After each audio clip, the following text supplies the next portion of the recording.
Assalomu alaykum aziz vatandoshlar. Har doimgidek sizlar bilan Sherzodbek 17-dekabr sanasi haftaning chorshanba kuni 2025-yil. Azizlar, yangilik qilishdan to'xtamaymiz bu safar. Xudo xolasa mana bizni kuzatib borayotgan yaqinlarimiz biladi, ya'ni qo'shni respublika davlatidagi aka-ukalarimiz.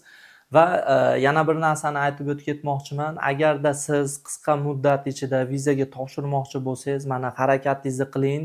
Nasib bo'lsa yanvar oyini 10-sidan boshlanadi vizaga kirishlik jarayoni. Ya'ni bu Bolgariya davlatiga bo'ladi azizlar.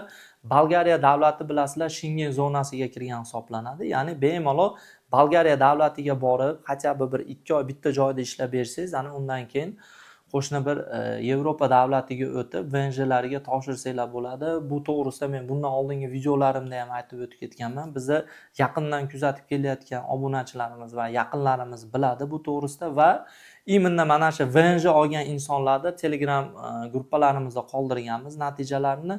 Bizni kuzatib borishda davom eting. Agarda kanalimizga obuna bo'lmagan bo'lsangiz, obuna bo'lib qo'ying, chunki bu video aynan siz uchun bo'ladi va sizni yaqinlaringizga foydali bo'ladi degan umiddaman.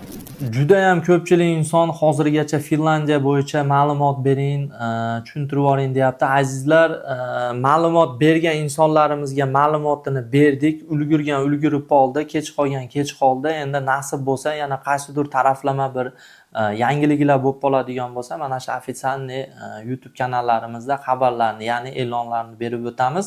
Hozirda Finlandiya yo'nalishi bo'yicha joylar to'lib bo'ldi. Ketishlik jarayoni xudo xolasa may oyiga bo'ladi Finlandiyaniki. Nimaga aynan ko'pchilik Bolgariya yo'nalishi bo'yicha deyotgan bo'lsanglar, mana o'zingizlarning yaqininglar, tanish bilishinglar qaysidir yo'nalish bo'yicha topshirayotgan bo'lsa, o'zingizlarda xabaringlar bo'ladi. Bolgariya yo'nalishi bo'yicha topshirsangiz, ertaroq vizangizni olib, ertaroq ketasiz. Qaysidir bir taraflama 5 oy, 4 oylab yurishni kerak yo'q. Kimdir Germaniyaga yo'qmi deydi, kimdir Norvegiyaga yo'qmi deydi, kimdir Shvetsiyaga yo'qmi deydi. Azizlar, mana sizlarga bitta направление, Bolgariya yo'nalishi ham budjet taraflama qulay, ham vaqtdan yutasizlar, ham mana shu Yevropa zonasiga kirasizlar. Sizlarga aytib o'tilyapti videolarda. Mana shu videoni yaxshilab ko'rsangiz, o'zingizga bir yarasha tushunchani olasiz. Biz bergan ma'lumotni ancha-muncha joy bermaydi. Nimagaki biz hamisha xalq ichidamiz. Mana shu xalq bilan yonma-yon ishlagan holatda mana shu odamlarning ishi osonroq bo'lsin, yo'nalishni yorqin tarzda tushuntiraylik degan maqsadda doim joylab boramiz. Bundan kimdir to'g'ri foydalanadi, kimdir yana qayta so'rashaveradi. Xo'p, Bolgariyadagi vakansiyalarni aytib o'tadigan bo'lsak, 5 yulduzli mehmonxonani restoraniga powerga yordamchi aka-ukalarimiz, ayollar kerak va bundan tashqari sanitariya uborka yo'nalishi bo'yicha hamda sklad yo'nalishi bo'yicha bor. Oilali tartibda ketsangiz ham bo'ladi, ya'ni er-xotin va yakka tartibda. Asosiysi qaysidir taraflama harakat qilish bu o'zingizlarga bog'liq.